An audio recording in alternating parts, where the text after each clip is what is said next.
Raider fans, first I want to thank you for tuning into the show. Thank you for being a fan. Thank you for being a true Raider fan. And being a true Raider fan means you're a fan every day, summer, winter, spring, or fall. You want to get your fix of the silver and black, and that's what I'm here for. Because that's what I do. That's what I'm interested in. I like baseball and basketball, but can't get enough of my Raiders. Enough said. June is unrestricted free agency time once again in the NFL. Teams will be looking at their rosters, seeing where they can cut cap money so they can spend more on their rookies this year. Doesn't look like a good season for the free agents, however. If you look at the list here, we got, let's see, I'll give you an example of who we got on the list so far. And this is from February. These guys were cut back in February. Unrestricted free agents, Ty Law, who was injured, did visit the Raiders earlier this year. Chris Chandler from St. Louis. Dorsey Levens. And, of course, we have our Tyrone Wheatley. And, of course, Ray Buchanan. Gosh, he's still not picked up. Go figure. He played like crap last year. Deion Sanders, he's a tired shoe from Baltimore. All those guys are still available. Johnny Morton's supposed to be free from Kansas City. There's going to be a couple more. But most of these guys are older, and they're toward the end of their contract. So this is usually what happens. But this particular year, there's really no one who's hurting to get rid of some star players. So that's kind of what's happening. I'll keep you guys in tune to any movement that possibly could happen. Like I told you last broadcast about Terrell Owens. It's been quiet for a while, but you know how Al Davis is. Everything's always moving and a-shaking in Raiderland. Okay. Let's go to Charles Woodson, shall we? Charles. Okay, well, all the sites I go to show Charles Woodson is a major topic of conversation. Will he play? Will he play well? You know, will they cut him? Will they trade him? The big trade talk. Raider fans, Charles Woodson is here to stay. We need Charles Woodson. You know, look at our secondary last year. It sucked. It sucked huge. And the reason it sucked is we had Buchanan back there, and who else did we get rid of? Our secondary sucked, and it wasn't Woodson's fault. And it necessarily wasn't the players' fault. And I'll get into that a little bit more. But Charles got $10.3 million. What's everybody bitching about? Al Davis gave him the money. What are you going to do, not take the money? Anybody out there, please tell me who's not going to take $10.3 million for playing ball. That's your profession. He got the contract. End of story.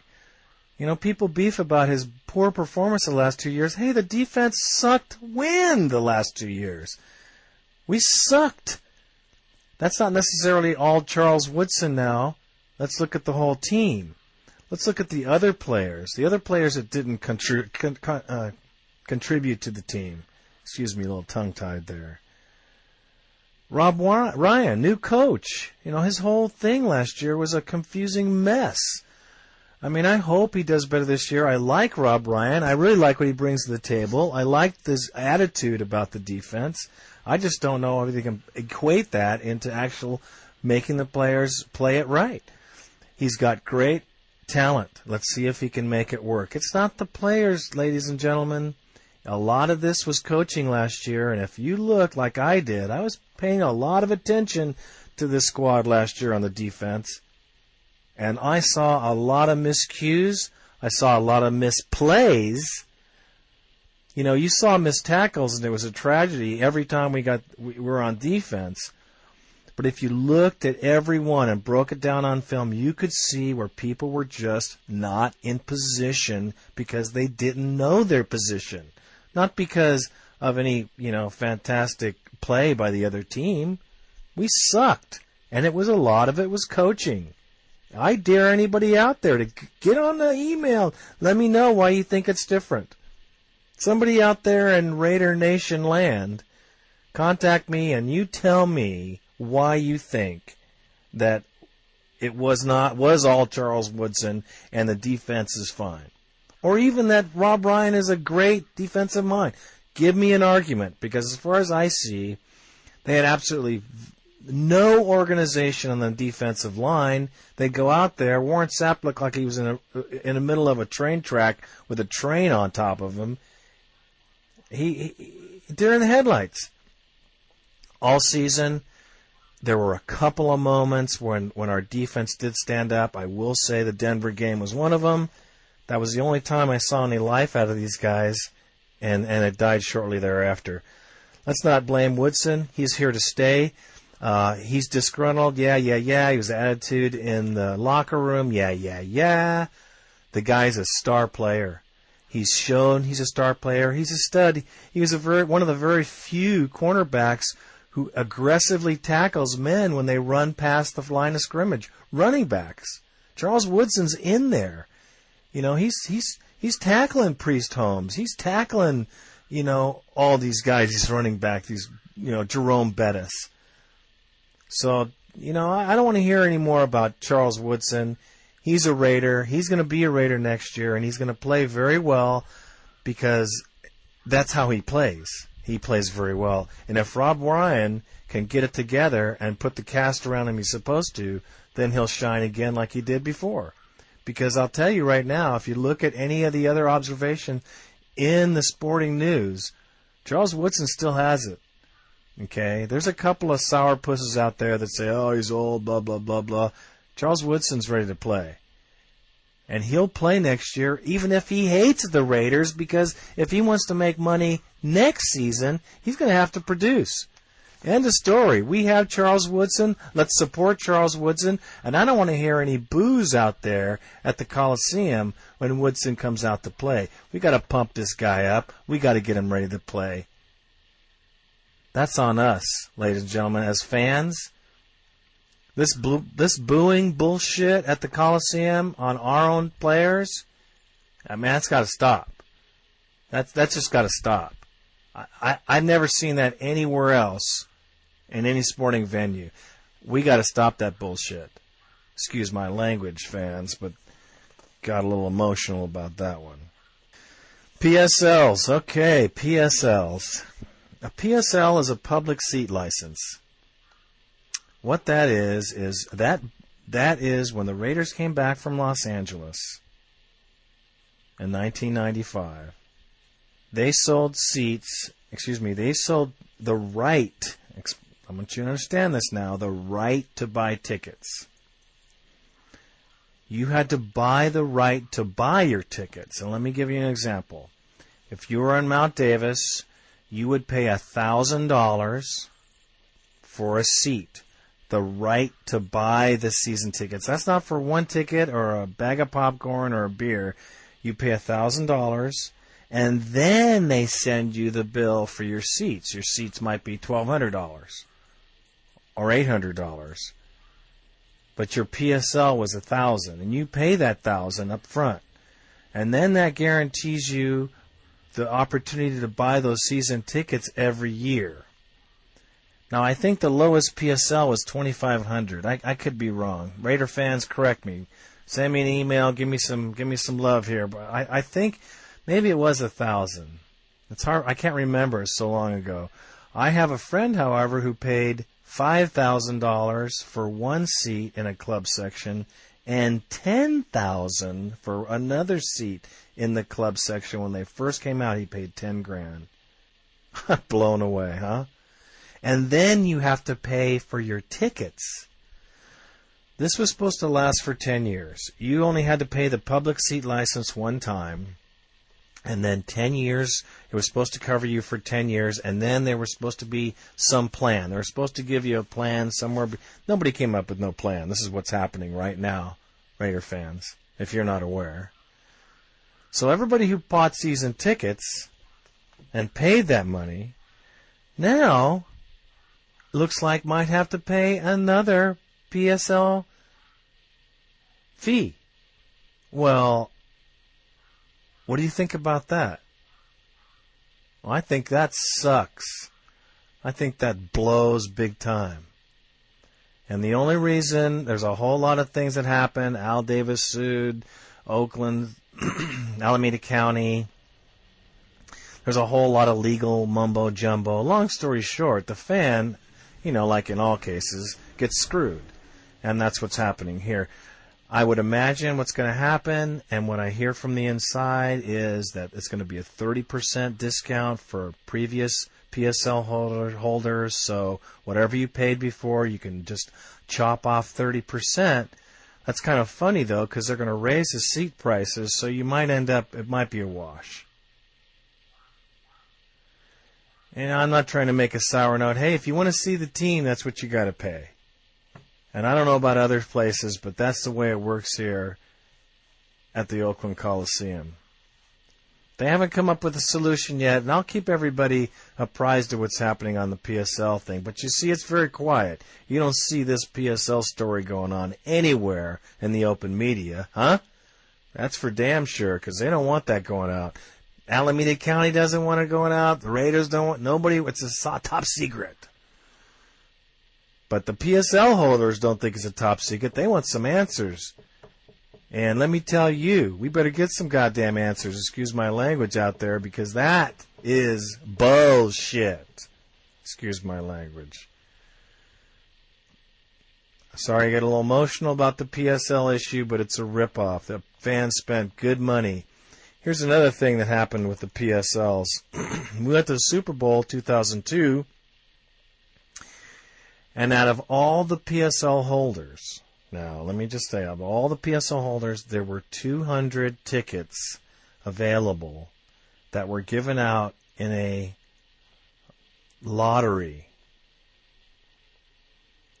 You didn't hear? Okay, 200. I said 200, not 2,000, not 200 pair.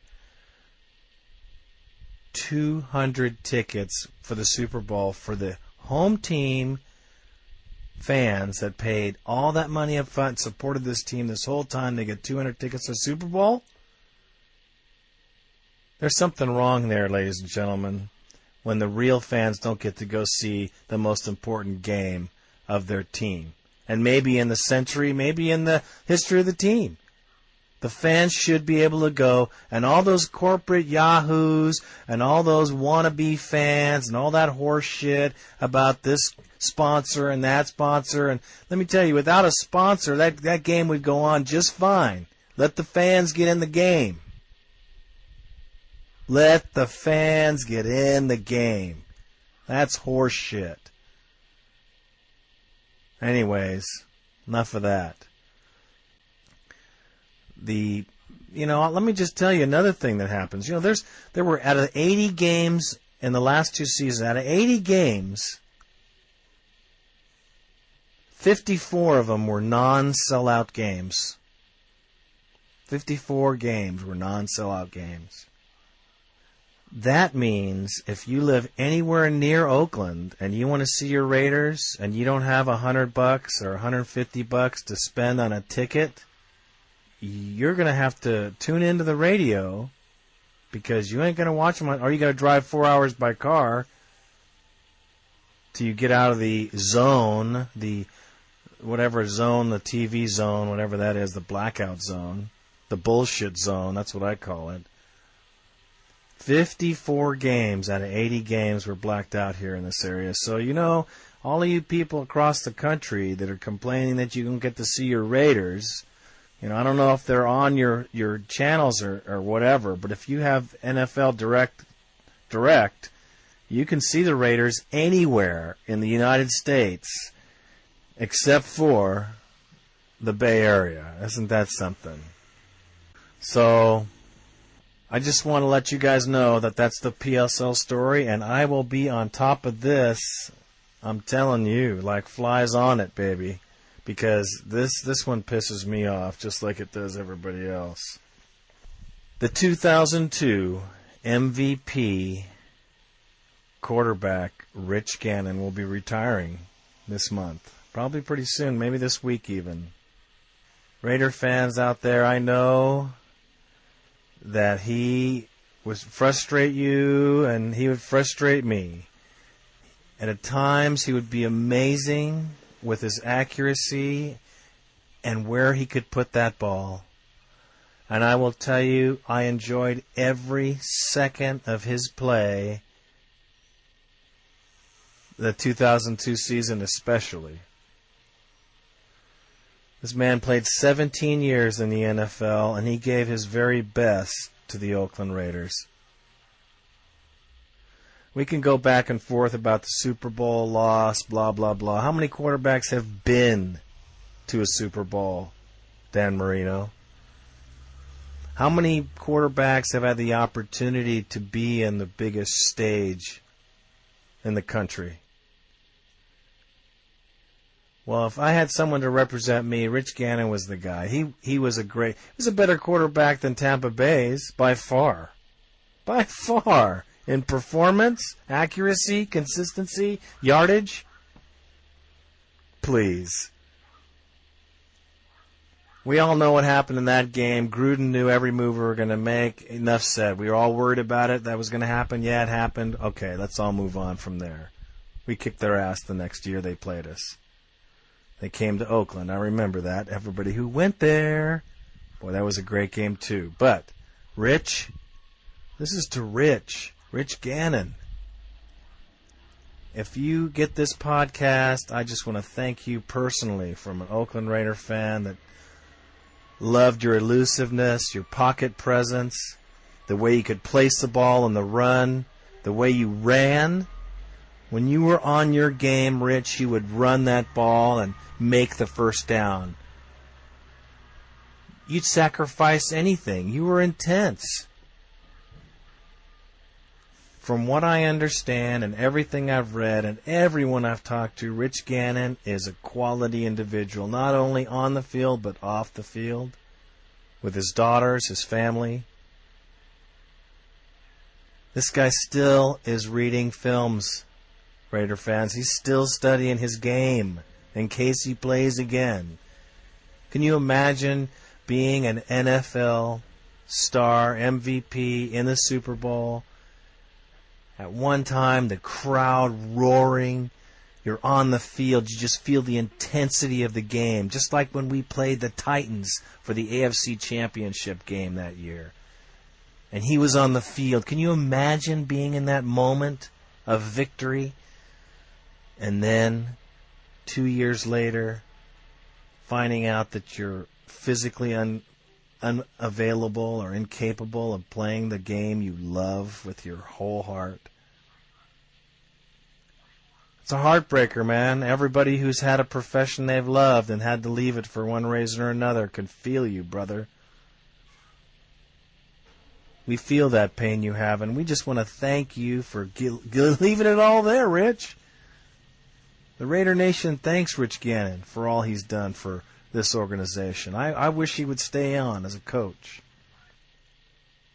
Many games on that 2002 march to the Super Bowl. I just want to say thanks for the memories. And Rich, your quality individual, he never asked anyone on that team to do more than he would do himself. He was one hard-working guy. Now he lives in Minnesota with his family. He's kind of a Mr. Mom kind of guy. He takes the kids to their ball games and shuttles them back and forth to school. Lives a quiet life back there. I'm sure he misses the roar of the crowd, though, wouldn't you? I sure as hell would. Well, Raider fans, I want to thank you for joining me on this podcast. There'll be more to follow. There'll be other podcasts with other Raider news and other takes on all things through the NFL.